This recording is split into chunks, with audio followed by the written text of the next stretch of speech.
Hola y bienvenidos nuevamente a Diálogos Intempestivos, un espacio donde las humanidades se entrecruzan con la vida para mostrarnos cómo vivimos. Mi nombre es Samuel Toski y como siempre me acompañan Jorge Díaz Gallardo y Viridiana Pérez. Hola a todos y a todas. Hola, ¿qué tal? ¿Cómo están? Y bueno, y gracias por sintonizarnos por el 18.1 TV WAP, la imagen de la universidad, y por el 96.9 FM Radio WAP. Mandamos un afectuoso saludo a todos los que hacen posible este programa. Y bueno, no se olviden de seguirnos en nuestras redes sociales. Nos encuentran tanto en Facebook como en Instagram como Diálogos Intempestivos. Y también por si quieren mandarnos un correo, nos lo pueden mandar a diálogos.intempestivos.contacto@gmail.com. Ahí aceptamos todas sus sugerencias, dudas, opiniones, etcétera. También no olviden seguirnos en nuestras redes personales para tener más información sobre diálogos intempestivos, así como para tener un diálogo más estrecho. A mí me encuentran tanto en Facebook como en Instagram como Jorge Díaz Gallardo. A mí como Viridiana Pérez, tanto en Facebook como en Instagram. Y a mí como Samuel Benítez Toksky, tanto en Facebook, Instagram y Twitter. El día de hoy tenemos un tema en el que vamos a salir un poco de la tónica a la que ya estamos acostumbrados, pues en este día nos vamos a transformar en los cinéfilos intempestivos. Abordaremos el tema del cine. Pues los lazos entre las humanidades y el cine se han ido entretejiendo desde el nacimiento del séptimo arte, formando un singular puente que desde hace años tanto cineastas como los científicos sociales han tratado de cruzar para enriquecer sus disciplinas. A la manera de Deleuze, el cine no se limita solamente a la creación de nuevas dimensiones de la imagen, ya que el cine, en tanto que arte, también participa activamente en la configuración de pensamiento. En la misma tónica, el filósofo Jacques Rancière afirma que el cine es múltiple, pues convergen en él no solo ideas particulares de un realizador, sino que desembocan la lengua, la política, la cultura y el espacio vital de quienes lo realizan. En este sentido, el cine es una experiencia artística política, pues rechaza la idea de que exista una sola teoría unificadora para este. En este sentido, ¿cuál es la importancia del cine en nuestros días? ¿Por qué se ha vuelto el cine el arte más representativo de nuestro día a día? Pues yo creo que hay que retomar ciertas cosas, o sea, a lo que estamos acostumbrados, pues siempre se cubre de polvo y olvidamos la procedencia de donde vienen las cosas, ¿no? Entonces creo que un poco así con el cine, estamos tan acostumbrados a experimentarlo de ahora de una manera más cercana con toda la cuestión de la contingencia de estar en casa, pues los servicios de streaming han sido nuestra salida, ¿no? Ahora que no podemos acudir de manera tan frecuente o que ni siquiera lo hacemos para ir a una sala de cine. Pero bueno, tenemos que recordar que el cine surge más o menos a finales del siglo XIX, a partir de la invención de la fotografía, que va a ser un parteaguas frente a las bellas artes, ¿no? Lo que era la pintura, la escultura, la música, la literatura, etcétera. Bueno, ahora la fotografía va a captar de manera más inmediata, entre comillas, esto irá cambiando a partir de la evolución de la misma cámara, pero de una manera más inmediata y más natural que lo hacía la pintura. Entonces, con ello, muchos artistas y teóricos empezarán a hablar de el fin de la pintura o la muerte de la pintura, que luego va a pasar a lo que es el cine, ¿no? Todas estas imágenes ya recopiladas en una secuencia de más o menos 16 y 24 fotogramas por segundo que nos permiten dar la ilusión de que se están moviendo. Bueno, eso va a ser muy importante porque cuando empiezan las primeras proyecciones cinematográficas, entre comillas, el cine no tendrá ninguna de las cualidades que ahora le otorgamos, como ser fuente de entretenimiento de manera directa, no tendrá un potencial para, pues no sé, mover a las masas como fue en ciertos periodos históricos, ni tampoco tendrá con cuestiones económicas, más bien fue un experimento, por así llamarlo, en el que los hermanos Lumière, cuando empezaron a hacer sus primeras proyecciones cinematográficas, grababan obreros saliendo de la fábrica, trenes, entre otras cuestiones de la vida cotidiana y la representaban. No había una historia, no había música, no había más que las imágenes, como lo que ahora podríamos hacer de manera más rústica o más austera con nuestros celulares. Solo eso. Y ya fue un progresivo avance en el que se empezó a cuestionar, bueno, ¿y qué hacemos con esto de la imagen movimiento, como llamarán algunos teóricos? Y a partir de ello, pues empezó a reflexionar sobre qué es el cine. Para algunos, el cine tenía que ver con una narrativa. Entonces, lo que hacía el cine era contarnos una historia por medio de imágenes. Para otros, tenía la misma función del teatro, una puesta en escena, pero que rompía ciertos limitantes del mismo teatro, ¿no? Como el hecho de que solo se presenta una vez la misma puesta en escena, mientras que en el cine la podemos repetir una y otra vez, independientemente del lugar en el que estemos y del momento. Entonces, podemos ver películas de hace pues casi 100 años ya, que surgieron en los años 20, sin haber estado allí. Mientras que ver una representación de Hamlet, no sé, hace 500 años, pues ya no nos es posible. Siempre estamos viendo un nuevo Hamlet, pero siempre podemos ir a ver la película que salió, y bueno, las tantas películas que salieron sobre Hamlet, infinidad de veces. Yo creo que esta postura de que el cine encapsula el tiempo realmente es bastante impresionante porque es un arte que, como lo has dicho, se ha ido reinventando cada año, pero sigue con esta peculiaridad de que es el único arte que puede encapsular el tiempo y como tal dejar intacto lo que se hizo en una puesta en escena y realmente volver a revivirlo una y otra vez. Eso es lo que se me haría bastante interesante de este posicionamiento teórico del cine. Sí es, y creo que no solo encapsula el tiempo, juega con el tiempo, ¿no? Podemos encontrar infinidad de películas que ahondan en el problema temporal, ya sea de una manera sucesiva o una manera caótica, ¿no? Como les gusta mucho a ciertos directores de cine, ¿no? Entre ellos Christopher Nolan, por poner un ejemplo. Y bueno, en sintonía con lo que comentaba Jorge al inicio, pues yo creo que cuando la imagen adquirió movimiento, nos encontramos frente a la ficción y a la ilusión, ¿no? Que el cine provoca en todo ser humano, ¿no? Y creo que desde sus inicios el cine ha provocado reacciones, no solo en los que vemos cine, sino en los teóricos del cine también, ¿no? Hay que decirlo de esta forma, porque muchos de esos teóricos se han centrado en ver cómo es que ha evolucionado el cine, la imagen, digamos, la fotografía, etcétera. Y hay que remarcar también que el cine digamos, fue considerado en sus inicios como parte de la fotografía, ¿no? Parte de estos fotogramas que, que lo hacen ser. Y entonces la pregunta es si era arte o no. Pero después ya no se queda solamente en la fotografía, ¿no? El cine parecía ser únicamente un elemento fotográfico y posteriormente, cuando el cine comienza a contar, digamos, estas historias ficticias, no sé, diversidad de historias, pues el cine se vuelve una cuestión teatral, ¿no? Yo creo que va un poco más allá de si es o no arte, Claro. eh, porque es precisamente esta ruptura que va a tener primero la fotografía y después el cine con las llamadas bellas artes, Así es. que va a ser toda una cuestión que en el siglo XX y actualmente muchos artistas van a empezar a cuestionar, ya que es una mirada bastante pues eurocéntrica, la idea de las bellas artes, que descarta otro tipo de llamadas artesanías o artes de segundo orden, que no entraban dentro de esta clasificación. Y es actualmente que comenzamos a ver que, por ejemplo, ciertas comunidades indígenas empiezan a mostrar ya como lo que es, o bueno, eso también está a discusión, pero ya sin esta cuestión de inferioridad, sus producciones artísticas o producciones culturales, por llamarle de manera muy general.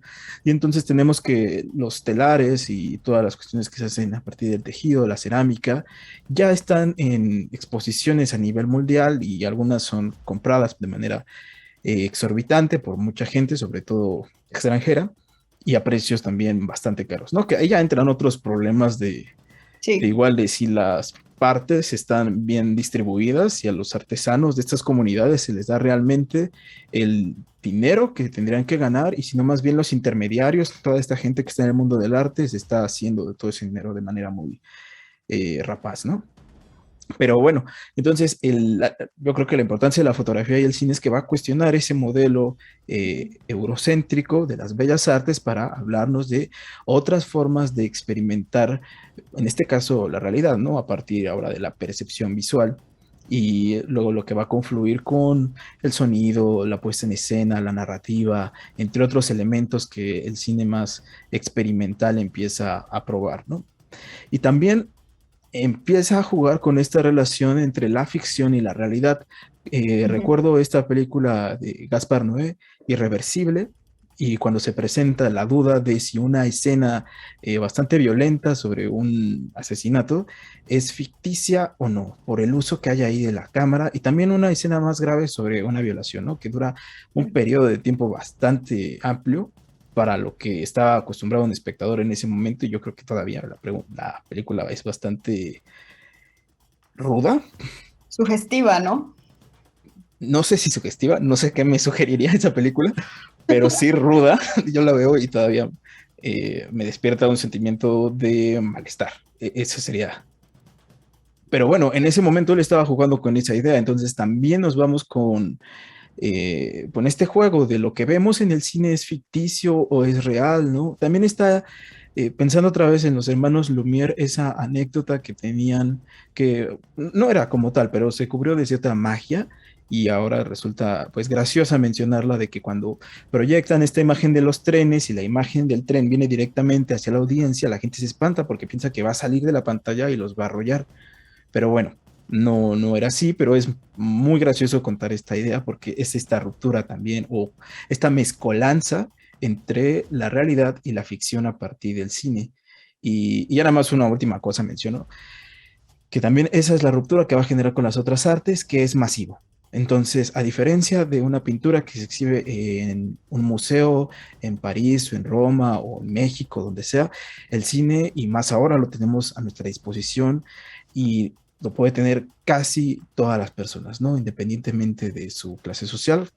Bueno, realmente también es como una postura de la que abogaban artistas desde el siglo XVIII, que el arte tendría que ser masivo, tendría que llegar a las masas de forma casi inmediata. Por eso se aplaudió como la idea, desde que se inventó la imprenta, fue como se posicionó a la literatura y la poesía como el arte más elevado, porque, bueno, elevado en términos de siglos XVII, XVIII, eh, porque lo ponían como el arte que estaba a disposición del pueblo, que el libro podía llegar a ti y tú no tenías que ir a presentarte a ver la gran escultura, no tenías que ir, moverte de país en país, porque realmente ya se metía esta cuestión de que estaba casi de forma inmediata una obra de arte en tu casa, podía ser en tu biblioteca. Ahora con el cine, con toda la cuestión digital, toda esta cuestión de la reproductibilidad que se ha generado desde la fotografía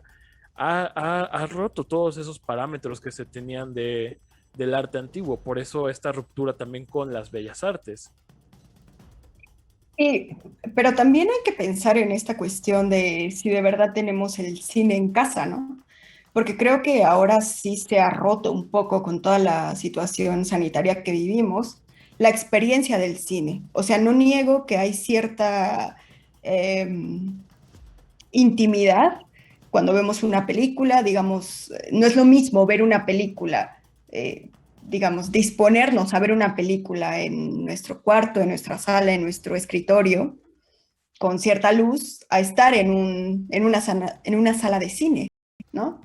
Entonces, bueno, eso por un lado, creo que también la experiencia del cine, este estar con otros, este discutir al final de cada película, etcétera, escuchar, incluso si uno va solo, lo que los otros dicen, pues hace parte de esta experiencia del cine. Pero creo que, digamos, lo más importante que yo considero del cine es la afección, ¿no? Como un elemento sustantivo del cine. Y creo que todo arte, ¿no? en general logra esta afección.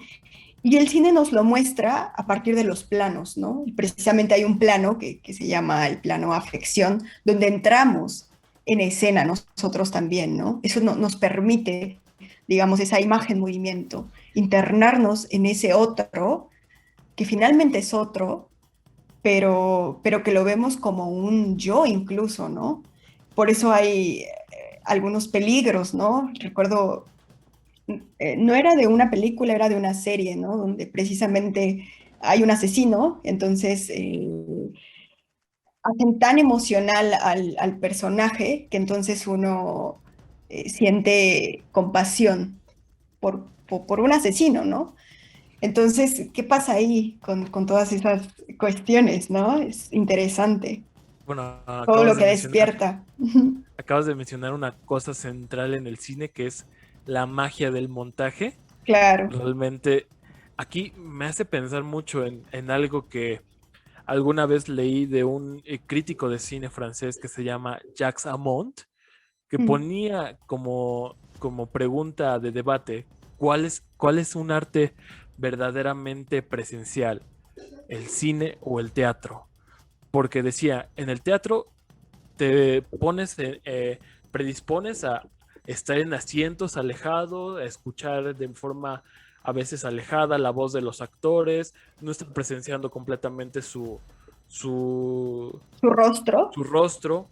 Y después pone el tema del cine, el cine que tienes aquí la cuestión del primer plano y ves hasta el más mínimo detalle de la cara del actor, aquí no tienes que esforzarte para escuchar la voz porque realmente ya hay una cuestión técnica impresionante que va a ayudar a que tú como espectador puedas disfrutar como que toda esta cuestión de forma inmediata. Y una vez y otra vez, ¿no? Sí, sí, sí. O sea, me ha pasado, ¿no? Que incluso, ay, no escuché lo que dijo, voy a regresarle y le regresas unos minutos. Digo, en el cine, en la sala de cine es mucho más complicado, ¿no? Pero sí no ahora, ahí sí no existe, pero digamos, actualmente con todas estas plataformas que tenemos a nuestra disposición, pues es muy fácil, ¿no? Y claro, ahí hay una división así impresionante, ¿no? Yo creo que esta cuestión de la experiencia de ir al cine es algo bien interesante por muchas cosas que ya mencionaron, pero también porque me recuerda como las experiencias que yo tenía cuando iba al cine de niño y que seguro la audiencia más joven no lo sabrá, pero antes había intermedios en las películas. Sí. Bueno, eso también era pues muy interesante como la idea de que no te podías aventar toda la película completa, sino que necesitabas una pausa, ya sea por cuestiones ahí nada más mercadológicas de ir a comprar más palomitas, o realmente porque era una cuestión agotadora estar tanto tiempo viendo una película, ¿no? Como si todavía el público no se acostumbrara a ello. Y yo creo que todavía no sucede así, porque si vemos las producciones que de mayor consumo, de consumo masivo, tienen una duración entre 1 hora y media, 2 horas a lo mucho. Y ya ver una película de 3 horas pensando como en lo más popular, El Señor de los Anillos, es una cuestión, toda una odisea. Sí, es un esfuerzo. Sí. Y eso me hace pensar en una tesis del teórico de la comunicación Marshall McLuhan que mencionaba que el medio es el mensaje, ¿no? No tanto la importancia del contenido, sino de la forma en que es dada ese contenido. Menciona primero la escritura, luego la imprenta, después el cine, claro, y el internet sería nuestra cuestión más cercana. Y la forma en que el cine está experimentando con toda la tecnología, pues nos habla de que vamos a tener experiencias no sé de qué tipo, pero mucho más interesantes. Tan solo esto que mencionas, Viri, de poder regresar a la película al punto en que no escuchaste o estar yendo fotograma por fotograma como hace las personas que hacen las reseñas de, y bueno, y aquí salió no sé qué cosa y referencia no sé qué tanta cosa y bueno, haces todo un video de 100 referencias en el tráiler de no sé qué película. Sí, incluso las réplicas de propias pinturas, por ejemplo, renacentistas o de arte moderno, por ejemplo, vemos que en el cine, ¿no? Por eso es que es tan importante y a veces muchos juzgan la película por su fotografía, ¿no? Por la calidad de su fotografía y creo que eso sí es maravilloso, ¿no? Ver esta comparación, estos estudios que se hacen sobre estas obras de arte canónicas y lo que está plasmando estas películas, ¿no? Bueno, ahora que mencionas como que esta cuestión de revisitar como que todo lo técnico en el cine, me gustaría traer a colación como una cita de Eugenio Trillas, que creo que fue la que nos ha incitado a poner todo este debate sobre el cine. La saco de su libro de cine, de Editorial Galaxia Gutenberg, donde él menciona que el cine es un microcosmos de todas las artes. Fin de la cita. En este sentido, lo que él abogaría es de que en el cine se conjugan tanto pintura, teatro, música, escritura, de una forma orgánica, y realmente es aquí donde nos pusimos a debatir. ¿Es cierto, no es cierto? Porque, bueno, vemos esta teatralidad que hay en los actores, vemos como hemos visto como esta cuestión de que hay pinturas que han sido representadas en el cine de forma magnífica, pero hasta qué punto también el cine se ha vuelto el arte de nuestra generación, cómo es que el cine ha tomado este punto de centralidad como el arte en el que ha llegado a más personas. Efectivamente, ¿no? Todas las artes se nutren de cada una en esta especie de sinergia, eh, pues para generar nuevas producciones artísticas, pero sí podemos mostrar como ciertas limitantes o barreras entre una manifestación artística y otra, y creo que en el cine eso es una cuestión notoria, ¿no? Porque esta idea de una obra total, pues es algo que ya tenía el compositor Richard Wagner, eh, mm, más o menos cuando está surgiendo el cine, digamos, unas décadas antes, de mezclar la música, la ópera, la escultura, el teatro, todas las artes conocidas en ese momento, bueno, reconocidas en ese momento, en una obra total. Bueno, Richard Wagner es quien compone la cabalgata de las Valquirias, que aparece de fondo en el montaje de Apocalipsis Now, esta película de Scorsese, de manera magistral. Sí. Y pues ahí encontramos una cuestión.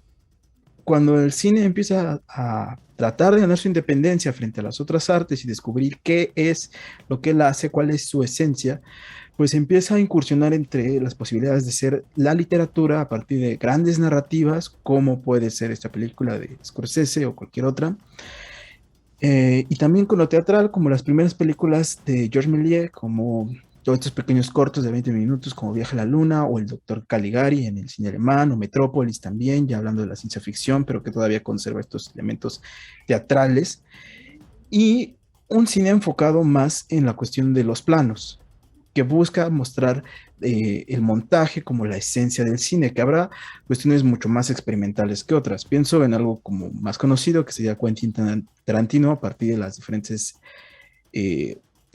perdón, a partir de los diferentes montajes que hace, con las tomas a medio plano, primer plano, paneo, etcétera, que nos van dando una percepción distinta de la película, pero que con esas imágenes nos ayuda a contar la historia. Podríamos quitar los diálogos y la misma forma en que está montada la película nos contaría algo. Y hay cuestiones más experimentales, como lo que hizo Andy Warhol al grabar durante varias horas consecutivas colocando una cámara fija en la Empire State. Entonces allí no hay ningún montaje, allí no hay música, no hay una narrativa, simplemente es, digamos, la crudeza de la cámara frente a un objeto. Y lo consideramos como un cine más experimental. Entonces creo que hay algo de sentido en la cita, pero tendríamos que sondar otras posibilidades. Y bueno, al final considerar que hay distintos tipos de arte, pues para los distintos tipos de gustos que hay. Sí, coincido, creo que muchos de nosotros estamos en un punto intermedio, ¿no? O sea, por un lado sí defendemos cierta independencia del cine, pero por otro lado también reconocemos, o al menos yo reconozco que se vale de muchos otros elementos, ¿no? De la arquitectura, la pintura, la danza, incluso esta película, no sé, Cantando bajo la lluvia, o esta película que has dicho, ¿no? El gabinete del doctor Caligari muestra un poco la arquitectura, ¿no? El espacio, otras tantas, la música. Entonces, ¿qué pasa? En el fondo siempre la preocupación ha sido si el cine es o no un arte independiente, ¿no? Pero creo que más allá de eso, creo sí hay una cierta autonomía por parte del cine y también cierto, por decirlo de alguna manera, esfuerzo por los cineastas en darle su lugar a estas composiciones, ¿no? A esta composición. Sí, aquí en este sentido yo creería que estamos rescatando, bueno, estamos en concordancia con lo que mencionamos al principio del filósofo Jacques Rancière, de que no hay una teoría unificadora sobre el cine, sino que hay modelos en los que el cine ha podido participar, tanto culturales, políticos, artísticos, porque no debemos olvidar también las funciones que ha tenido el cine a través de la historia. No siempre fue como visto como este espectáculo. Ha sido también parte de la educación de los pueblos, ha estado en la forma de propaganda, ha moldeado nuestra forma en la que concebimos el mundo también. Y bueno, como siempre, se nos está terminando el tiempo, pero antes de despedirnos, me gustaría que cada uno de nosotros pudiera hacer una recomendación cinematográfica para todos nuestros escuchas intempestivos, para que si tienen algo de tiempo este fin de semana, se adentren un poco a este mundo del cine, o por qué no, pues simplemente pasar el rato con una buena película. Bueno, pues en mi caso yo recomendaría la última película que vi, que se llama Chicuarotes, una película mexicana, que refleja muy bien esto que Lukács decía, ¿no? Como el arte debe ser un reflejo de la sociedad y creo que no hay, de las últimas películas que he visto, esta me conmovió, ¿no? Porque muestra la crudeza de la realidad que se vive en ciertas partes de la Ciudad de México y que, bueno, no solo de la Ciudad de México, ¿no? En gran parte del país. Y aunque es una película bastante cruda, incluso podría decirse irreal por ciertas cosas que pasan que uno pensaría que actualmente no suceden, pues vemos que sí suceden, así que esa sería mi recomendación. Si tienen tiempo, pues véanla. Yo les recomiendo una película que volví a ver hace poco. Es una película ya vieja y es animada. Es de los estudios Ghibli. Es japonesa y es El viaje de Chihiro. Me parece que está en Netflix y creo que es una propuesta interesante porque nos muestra que la animación no es necesariamente para niños, sino que puede haber contenidos muy profundos, como en este caso el viaje que representa ir de la niñez a la madurez a partir de todos estos elementos sí mágicos, pero que podemos encontrar en la realidad de una manera distinta, como ya decía el escritor Alejo Carpentier, lo maravilloso está en lo real y de ahí lo real maravilloso. Y bueno, yo quisiera recomendarles Nostalgia de Andrei Tarkovsky, una película italo-soviética. Realmente yo creo que es una de las películas en cuanto a imágenes más bellas que he podido ver. Eh, lo que me gusta de esta película es de que muestra que podemos tener sentimientos que se aferran también a lo cultural, pues también muestra cómo se vive la tristeza a partir del desapego del hogar, pero de una persona soviética. Entonces eso me gusta, que nos acerca a conocer otras realidades y bueno, al ser una película que no contiene mucho diálogo, realmente te hace dar una vuelta, te hace estar pegado completamente a ver cada imagen que presenta, pues son cuadros bastante bellísimos los que puede mostrar en pantalla. Y bueno, se nos ha acabado el tiempo en esta ocasión. Y bueno, no queda más que agradecerles a Jorge y a Viri por estar otra vez en estos diálogos intempestivos. Esperamos que les haya gustado este programa y pues ya nos estaremos viendo en próximas emisiones. Agradecemos a todo el equipo de Radio y TV Boab por hacer esto posible y bueno, hasta la próxima. Chao, cuídense mucho.